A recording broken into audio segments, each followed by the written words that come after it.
Hello बच्चों, कैसे हैं आप सब? पढ़ाई कैसी चल रही है आप लोगों की? बस बढ़िया, इसी तरीके से लगे रहिए आप सब। तो आज का जो टॉपिक है हमारा वो हिंदी के अंतर्गत समास वाला टॉपिक है। इससे पहले वीडियो में मैंने जो है समास के 3 पार्ट कराए थे, ठीक है।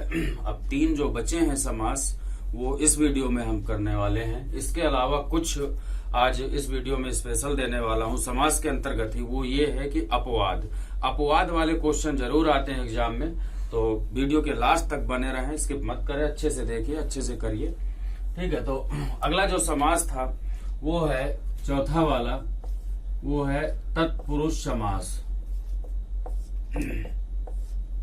तत्पुरुष समास, इसके बारे में जानेंगे। इसमें देखिए कह रहा है कि परिभाषा के आधार पे अगर हम देखें तो कह रहा है इसमें दूसरा पद प्रधान होता है।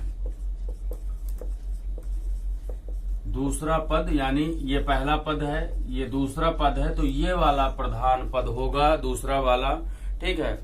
और दोनों पदों के बीच में, ठीक, जैसे मान लीजिए ये पहला पद है, ये दूसरा पद है, इन दोनों के बीच में ये वाला जो पार्ट है, ठीक है, इन दोनों पदों के बीच में कोई ना कोई कारक छिपा होता है। हिंदी में कारक 8 प्रकार के होते हैं। ये वाला वीडियो भी मैं डाल दूंगा, अच्छे से कर लेना। पूरा हिंदी का सिलेबस करवाने वाला हूं मैं, एक तरफ बिल्कुल जीरो लेवल से लेकर के लास्ट तक, जिसमें कुछ भी नहीं बचने वाला। तो अगर आप लोग मेरे चैनल से जुड़े हैं तो अच्छी बात है, और लोगों को बताइए, चैनल को जो है ज्यादा से ज्यादा शेयर करिए, और अगर नहीं जुड़े तो चैनल को तत्काल प्रभाव से जो है सब्सक्राइब कर लीजिए। तो ये कह रहा है कि दोनों पदों के बीच में कोई ना कोई कारक शब्द जो है, कारक पद छिपा होता है।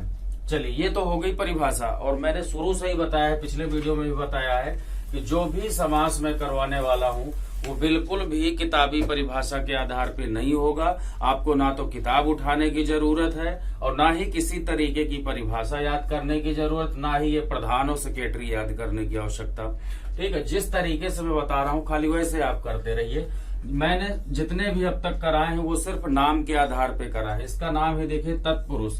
इसमें इसका अर्थ खाली हम देखते हैं तो 2 चीजें निकल के आ रही है इसमें, तत् प्लस पुरुष, ठीक।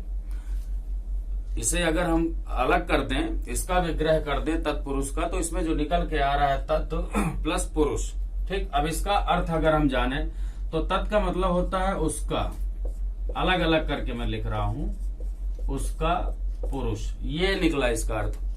तत्पुरुष का मतलब उसका पुरुष। अब देखिए इस शब्द में ही, उसका पुरुष में ही बीच में क्या लगा हुआ है, ठीक से देखिए, ये कारक ही छिपा हुआ है जो हमें दिखाई नहीं दे रहा। तो इसकी मेन पहचान यही है कि इस समास के अंतर्गत बीच में 2 पदों के बीच में जो है कारक छिपा होगा।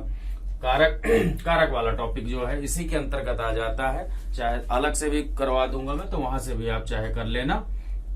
तो ये आपको पता चल गया कि तत्पुरुष समास से बीच में कोई ना कोई कारक छिपा होगा। जैसे मान लीजिए शब्द है राजकुमार, ठीक। अब अगर हम राजकुमार शब्द का विग्रह करें तो इसका शुद्ध क्या बनेगा, ये होगा राजा का कुमार यानी पुत्र, ठीक। बीच में देखिए ये 2 पदों के बीच में कारक छिपा हुआ है, का की के संबंध कारक है ये। और ये वाला जो है, किसकी बात हम कर रहे हैं, मान लीजिए कोई लड़का खड़ा है, हम कह रहे हैं ये राजकुमार है, ठीक है।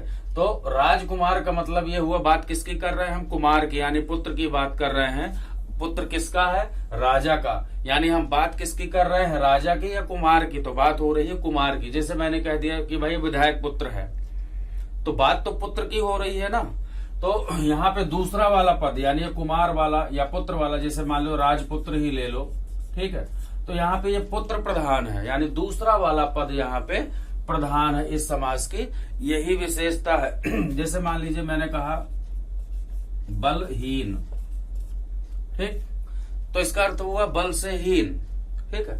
हीन यानी कमजोर, किस चीज से, बल से कमजोर है, तो दूसरा वाला पद जो है इसमें प्रधान हो गया। तो ये तत्पुरुष जो समास है ये थोड़ा सा टफ है एक तरीके से, क्योंकि इसमें बहुत सारे पार्ट हैं। मेनली जो मुख्य रूप से जो इसके भेद हैं वो 6 प्रकार के हैं, 6 के 6 भेद हम करने वाले हैं। तत्पुरुष समास के जो भेद हैं वो मुख्य रूप से कितने हैं, 6 भेद हैं। जिसमें कि पहला वाला देखते हैं। पहले वाले का नाम है कर्म तत्पुरुष समास। पहले वाला क्या है? कर्म तत्पुरुष समास। ठीक है। अब अगर कारक आप लोगों ने किया है तो कर्म कारक की जो विभक्ति है वो क्या है? को। कर्ता ने कर्म को, तो यहाँ कर्म वाला है तो इसकी विभक्ति, ये चीज याद रखना, विभक्ति क्या है? को। यानी जो भी शब्द आएगा, जो भी पद आएगा, उनके बीच में कौन सा कारक छिपा होगा? को। जैसे मान लीजिए मैंने कहा यश प्राप्त, क्या है शब्द? यश प्राप्त। तो इसका अर्थ क्या होगा? यश को प्राप्त। ठीक, यही तो अर्थ हुआ, यश को प्राप्त। जेब कतरा, जेब कतरा, इसका अर्थ क्या हुआ? जेब को कतरने वाला। अगला है इसी तरीके से गगन चुंबी, गगन चुंबी, इसका अर्थ क्या हो जाएगा? गगन को चूमने वाला, गगन चुंबी। ठीक है। दूसरा है इसके अंतर्गत देखिए करण तत्पुरुष, ये कर्म हो गया। ये सब नोट करते रहिए आप लोग, बहुत अच्छे से नोट बना लीजिए, तैयार कर लीजिए। बिल्कुल भी जिंदगी में आप जो है समास नहीं भूल पाएंगे। इसी तरीके से सारे टॉपिक करवाने वाला हूं मैं। तो दूसरा जो इसके अंतर्गत है वो है करण तत्पुरुष समास। ठीक है, ध्यान दीजिए भाई, करण तत्पुरुष समास। ठीक है, लिखते रहिए। इसकी जो विभक्ति है करण तत्पुरुष समास की, ये शॉर्ट में बोल रहा हूं, आप लोग अच्छे से लिखते रहें।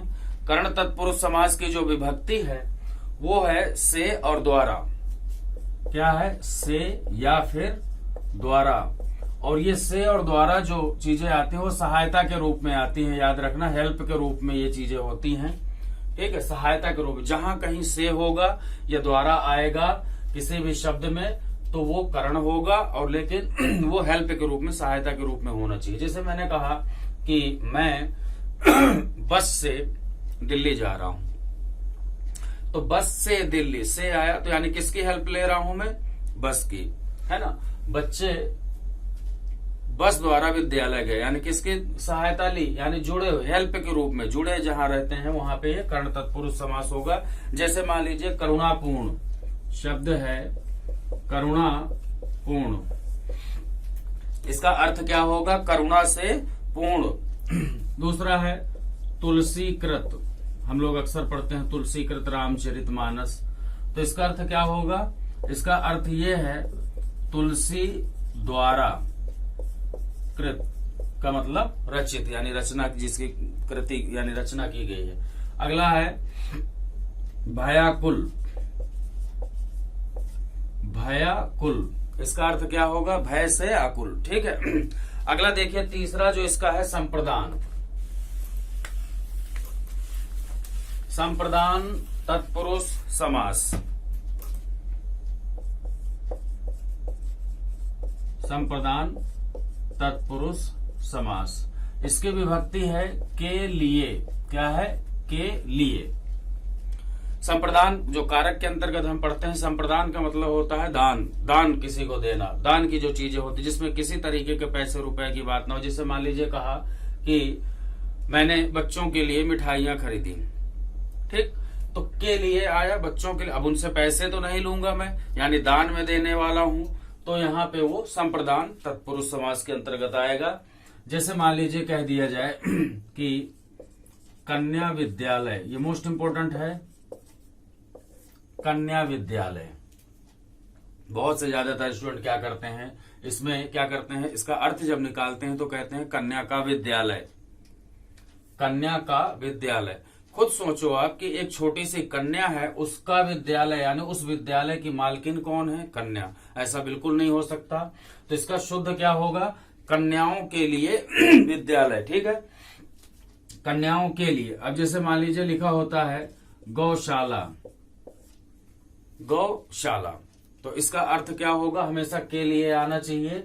गौ के लिए शाला यानी आवास, भवन, निकेतन, ठीक, उनका आवास।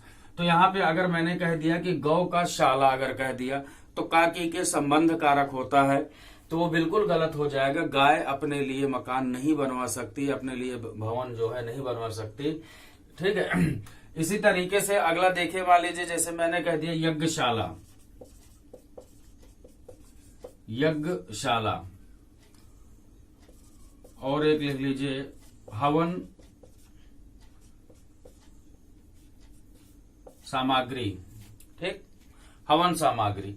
यज्ञशाला अगर कह दिया कि यज्ञ की शाला, तो यज्ञ जो है उसके यज्ञ के द्वारा बनाई गई है, ये हो जाएगा इसका अर्थ, जो कि बिल्कुल गलत है। यज्ञ के लिए, करने वाले तो यज्ञ हम है ना, तो यज्ञ के लिए शाला हो जाएगा। हवन सामग्री कब हो जाएगा? हवन के लिए सामग्री, हवन तो हम लोग करने वाले हैं। अगर तुमने कह दिया हवन की सामग्री, समझो तुरंत वो क्वेश्चन गलत हो गया। अगला देखिए, अगला है इसका अपादान, चौथा अपादान तत्पुरुष समास, ठीक। और इसकी जो विभक्ति होती है अपादान की, वो होती है से, इसके भी से होती है, लेकिन किस रूप में? अलग होने के संदर्भ में, अलग होने के संदर्भ में, यानी जहां कोई चीज एक दूसरे से अलग होती है वहां यही वाला हो जाएगा आपका अपादान तत्पुरुष समास। अब जैसे मान लीजिए क्वेश्चन आ जाए या वैसे ही सेंटेंस दे दे कि पेड़ से फल गिरा, पेड़ से फल गिरा, यानी अब जो फल लगा था वो हमेशा के लिए उस डाली से, उस जगह से अलग हो गया, तो यहाँ अलग होने के सेंस में जो है आएगा, ठीक है। जैसे कह दिया जाए गंगा हिमालय से निकलती है, तो जो हिमालय से बर्फ के रूप में पानी निकल करके आ चुका है, अब वो उस स्थान पे कभी सेम टू सेम नहीं पहुंच सकता, तो ये से जो शब्द आया है वो अपादान तत्पुरुष के अंतर्गत होगा। जैसे मान लीजिए मैंने कहा धनहीन, धनहीन, बलहीन, अब इन दोनों का अर्थ देखें क्या हो जाएगा? धन से हीन, यानी धन से बिल्कुल खत्म, है ही नहीं बिल्कुल भी। इसी तरीके से बलहीन, बल बिल्कुल नहीं है, ठीक है। ऋण मुक्त, ऋण मुक्त, यानी ऋण से पूरी तरीके से मुक्त हो चुके हैं। अगर यहीं पे मान लीजिए क्वेश्चन आ जाए ऋण युक्त, तब भी यही होगा, ऋण से युक्त हो जाएगा, लेकिन कौन सा वाला होगा? से वो वाला, हेल्प, जुड़े रहने के संदर्भ, बिल्कुल गलत हो जाएगा। इसमें ऋण युक्त अगर आ जाए तो अपादान नहीं होगा, क्योंकि ऋण से युक्त ये होता है जुड़ना, और ऋण मुक्त यानी कि ऋण से, यानी कर, ऋण का मतलब कर्ज, कर्ज से अलग होना, तो यहाँ जो से है वो बिल्कुल अलग होने के संदर्भ में है। और अगर जुड़ने की बात आ जाए तो करण वाला हो जाएगा। तो याद रखना, ऋण मुक्त, पाप मुक्त सब इसी तरीके के हैं। आगे देखिए, नेक्स्ट है संबंध, पांचवा वाला जो है संबंध तत्पुरुष समास। इसकी जो विभक्ति है वो क्या है? का, की, के, इससे ही काम चल जाता है। रारी रे भी है, नानी ने भी है। तो संबंध तत्पुरुष वाले में जैसे मैंने अभी बताया था उदाहरण कि राजपुत्र, तो इसका अर्थ क्या हो जाएगा? राजा का पुत्र, यानी काकी के, एक का संबंध दूसरे से स्थापित किया जाता है, तो राजपुत्र इसी से हो जाएगा। जैसे मैंने कहा शिवालय, तो इसका अर्थ क्या होगा? शिव का आलय, आलय का मतलब भवन, आवास, निकेतन, घर, मकान, ठीक है। तो शिव का आलय यानी शिवालय। इसी तरीके से मान लीजिए राजाज्ञा, शब्द है राजाज्ञा, यानी राजा की आज्ञा। लास्ट है देखिए छठा, इसी के अंतर्गत जो 6 मेन बताए हैं, छठा जो पॉइंट है वो है अधिकरण, अधिकरण तत्पुरुष समास, ठीक। इसकी जो विभक्ति होती है वो है में और पर, ठीक है। यानी कहीं भी अगर में आ जाए या पर आ जाए तो वो, जैसे मैंने कहा बाल्टी में पानी है, बाल्टी में पानी, यानी बाल्टी के अंदर, और कह दिया कि मेज पर पुस्तक है, तो ये दोनों इसी तरीके के सेंटेंस में आते हैं। जैसे मान लीजिए मैंने कहा पुरुषोत्तम, इसका अर्थ क्या होगा? पुरुषों में उत्तम, ठीक। आप बीती, आप बीती, तो इसका अर्थ क्या हो जाएगा? आप पर, आप में नहीं होगा, आप पर बीती, ये हो जाएगा। ठीक, इसी तरीके से मान लो मैंने कहा शोक मग्न, शोक मग्न यानी शोक में, दुख में मग्न, ये हो जाएगा। ठीक है, इसके अलावा बच्चों एक चीज याद रखना, ये तो भेद इसके मुख्य रूप से हो ही गए। तत्पुरुष समास में एक नए समास भी ऐड है, हालांकि वो एग्जाम में नहीं आता, लेकिन मैं थोड़ा सा बताए दे रहा हूं। इस तरीके से ईया वाला लास्ट में लगता, आ नहीं है, ये ईया है। नए समास भी आता है तत्पुरुष समास के अंतर्गत ही। इसमें क्या होता है, पूर्व पद यानी प्रथम वाला जो पद होता है वो नकारात्मक भाव उत्पन्न करता है। ठीक है, जैसे मान लीजिए मैंने कहा नकारात्मक में अपोजिट वाले, जैसे कहा कि अधर्म, ठीक, अधर्म, तो मूल शब्द क्या है, धर्म। अब उसमें नकारात्मकता ला दी यानी अपोजिट कर दिया, आ लग गया तो अधर्म। जैसे मैंने कहा बेशर्म, ठीक, तो यहां भी इस तरीके से हो गया। और जैसे मैंने कहा अनावश्यक, अनावश्यक, तो यहाँ आना लग गया, मूल शब्द है आवश्यक, इसमें आना लग गया। मैंने कहा नापसंद, पसंद मूल शब्द है, उसमें नकारात्मकता का भाव ला दिया ना लग करके, तो वो हो गया जो है नापसंद। ठीक है, तो ये जो है तत्पुरुष समास था। अब अगला जो पांचवा समास है वो है द्वंद्व समास। ठीक है, पांचवा जो समास है, चार समास हो चुके, वो है द्वंद्व समास। इस तरीके से लिखा जाएगा। द्वंद्व समास की परिभाषा देखते हैं क्या कह रहा है, किसमें कह रहा है दोनों पद प्रधान होंगे।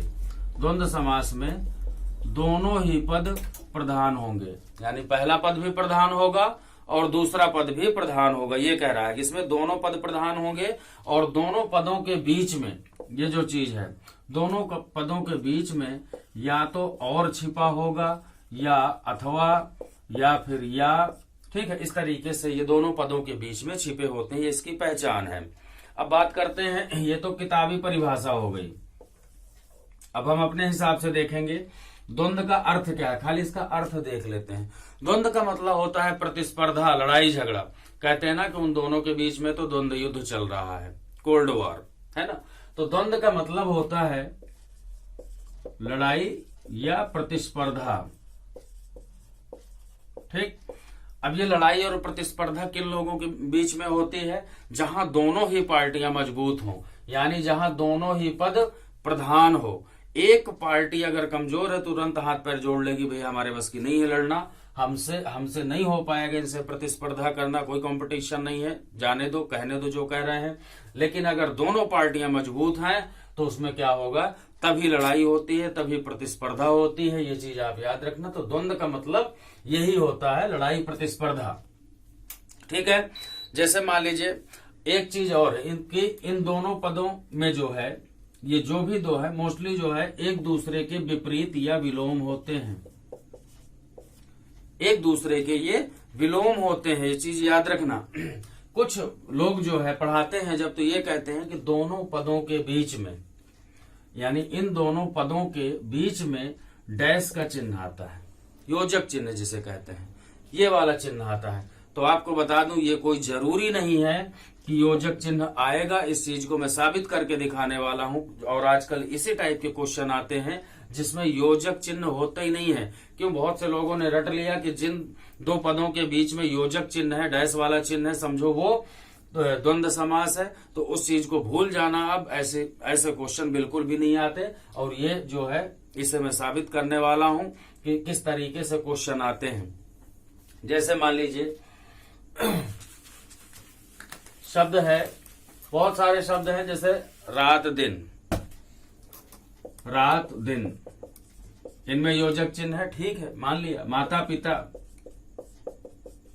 माता पिता। अब एक चीज देखिए, मैंने इनकी पहचान बताई कि दोनों अपोजिट होते हैं एक दूसरे के, दोनों प्रधान होते हैं। रात का अपनी जगह स्थान है, बिल्कुल प्रधान है, दिन का भी एक दूसरे से कोई मतलब नहीं, विलोम शब्द है, लिखे हैं रात का दिन, माता का पिता, भाई का बहन, राधा कृष्ण, इस तरीके से ये आते हैं। ठीक है, पाप का क्या हो जाएगा, पाप का हो जाएगा पुण्य, लाभ का क्या हो जाएगा, लाभ का हो जाएगा हानि, इस तरीके से क्वेश्चन आते हैं द्वंद्व समास। दोनों पद प्रधान है ये, ठीक है, न हानि कम है न लाभ कम है, न माता कम है न पिता कम है, दोनों में, तभी दोनों के बीच में वो द्वंद्व होता है, यानी प्रतिस्पर्धा या लड़ाई। अब बात करते हैं कि आखिरकार इससे किस तरीके के क्वेश्चन आते हैं, वो चीज हमें ध्यान देना है जो मैं बताने वाला हूं कि इस समास के अंतर्गत अब ये चीजें बिल्कुल भी नहीं आती एग्जाम में। ये बहुत पुराना पैटर्न हो गया जिसमें सीधे सीधे लिखा होता था कि आकाश पाताल, माता पिता, भाई बहन, रात दिन, ये बिल्कुल नहीं आते। अब इसकी जगह किस तरीके के शब्द आते हैं वो मैं दिखाने वाला हूं लिख के, और ये भी कहूंगा कि इसमें ढूंढ लो अगर डैश यानी कि योजक चिन्ह मिल जाए तो। क्वेश्चन इस तरीके से आते हैं।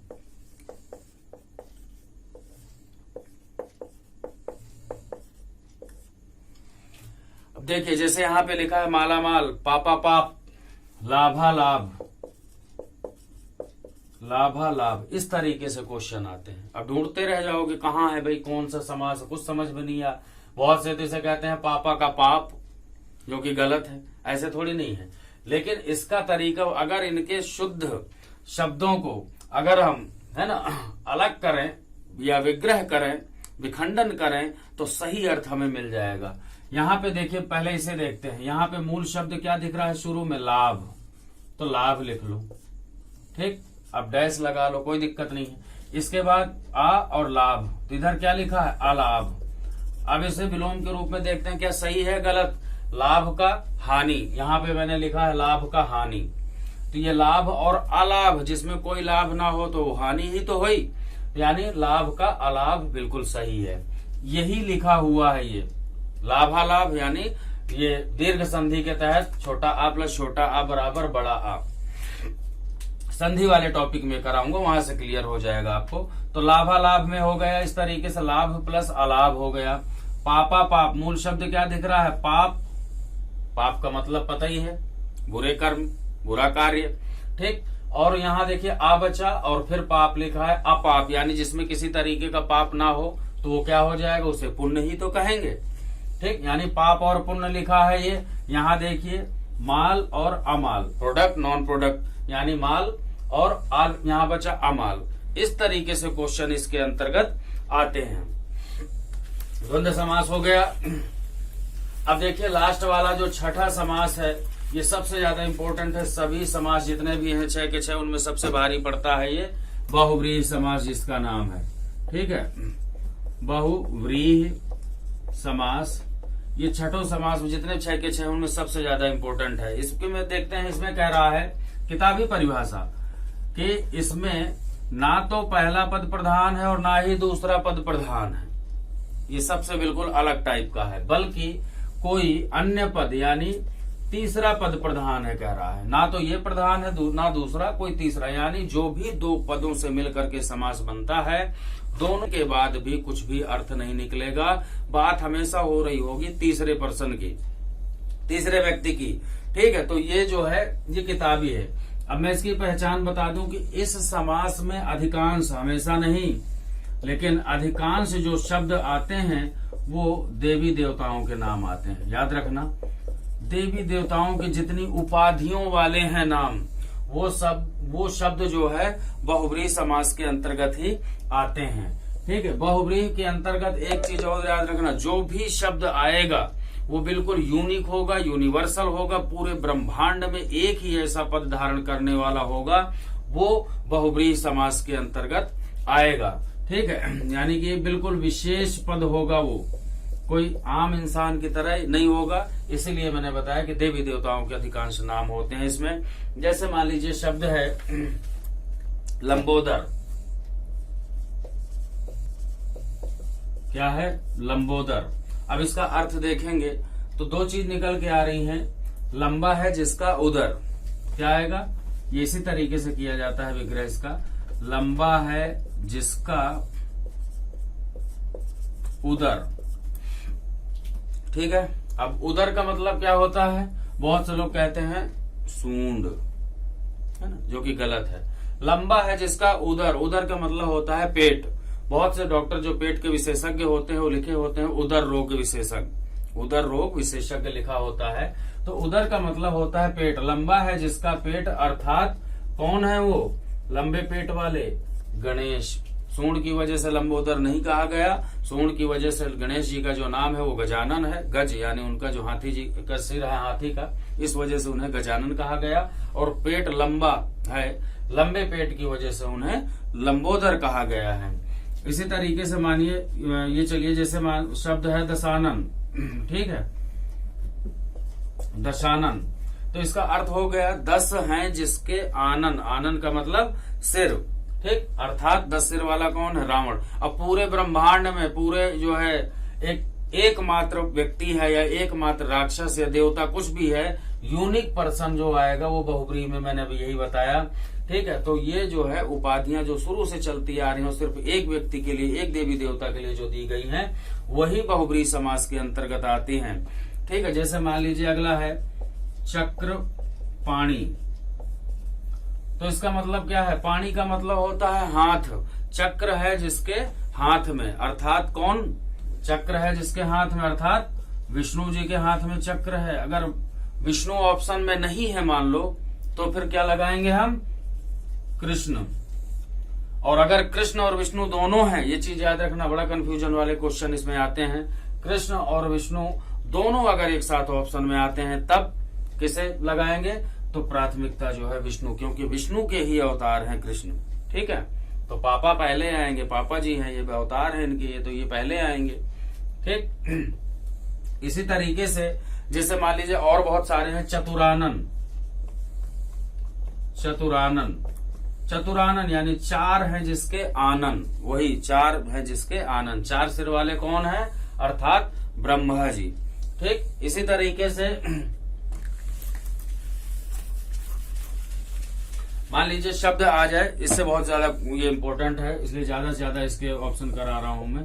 षडानन, षट, ये तो पता ही है आपको संस्कृत में। और आगे बचा आनन, षट है जिसके आनन, षट का मतलब होता है 6, 6 है जिसके आनन यानी सिर, तो 6 सिर वाला कौन है? ठीक, अर्थात कार्तिकेय, ठीक। जो गणेश जी के भाई हैं कार्तिकेय, उन्हें षडानन कहा गया है। इसी तरीके से सहस्रास्त्र ये दिया हुआ है, इसमें 2 शब्द, पहले कुछ नहीं करना, खाली इनके अर्थ निकाल के रख लेना है। तो 2 पद कौन से हैं? सहस्त्र, एक हो गया, और आ बचा, और इधर क्षत्रिय वाला शाह है, तो ये बचा अक्ष, यानी इसका मतलब होता है 1000, और अक्ष का मतलब होता है आंख, नेत्र, नयन, लोचन, चक्षु, है ना। तो ये जो है 1000 आंख वाला। अब 1000 आंख वाले कौन है भाई? ठीक है, अर्थात इंद्र, इंद्र जो है उन्हें साक्षात कहा गया है 1000 आंख वाला, ठीक है। नेक्स्ट देखिए त्रिनेत्र, 3 है जिसके नेत्र, अर्थात शिव यानी शंकर जी जो है, 3 है नेत्र। अब इसमें एक चीज देखिए, अपवाद वाला आ गया, शुरू में जो है क्या लगा है? संख्या, यानी संख्यावाचक शब्द है, द्विगु समास होना चाहिए, तो इसे ही क्लियर कराऊंगा मैं, ठीक है। तो शिव हो गया। आगे देखिए इसके अपवाद कुछ,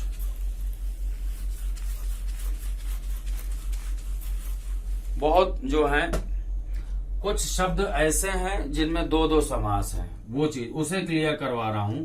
जैसे मान लीजिए शब्द है पीतांबर, ठीक, ये शब्द आया पीतांबर। अब इसका जो मूल अर्थ है वो है पीत प्लस अंबर, पीत प्लस अंबर, ये निकल के आया। पीत का मतलब होता है पीला, और अंबर के 2 अर्थ है, याद रखना, अंबर के 2 अर्थ है। एक तो वो है गगन नभ अंबर व्योम शून्य अंतरिक्ष, है ना, यानी आकाश, और पट पीठ वस्त्र चीर कपड़ा करपट अंबर। दूसरा जो है ये है वस्त्र। 2 अर्थ निकल के आ रहे हैं अंबर के। अब हमें नहीं पता चल पा रहा कि आखिरकार कौन सा वाला अंबर है। चलिए अब मैं ये वाला ले रहा हूं, पीत है जो अंबर, मैंने बताया था, तो ये हो जाएगा कर्मधारय। कर्मधारय वाला अगर आपने मेरा पहला वाला वीडियो नहीं देखा तो उसे जरूर देखें, उसमें सब बहुत अच्छे से कराया है कि कर्मधारय की पहचान क्या है। अगर वो वाला वीडियो आपने नहीं देखा तो निश्चित तौर पे मान के चलिए कि ये वाला वीडियो आपको समझ में नहीं आने वाला। पीत है जो अंबर कह रहा है, ठीक है। यानी यहाँ वस्त्र से संबंधित, ये आकाश से संबंधित है। पीत है जो अंबर यानी आकाश, तो यहाँ पे हो जाएगा ये कर्मधार है। आकाश की अगर बात की जाएगी, ठीक है, जैसे नीलांबर, ठीक, नील गगन, ये सब कर्मधारय की पहचान है। अगर इसी में मैंने कहा कि पीत है जिसका अंबर, अर्थात कौन है वो, विष्णु जी या फिर कृष्ण। दो अर्थ निकल गया।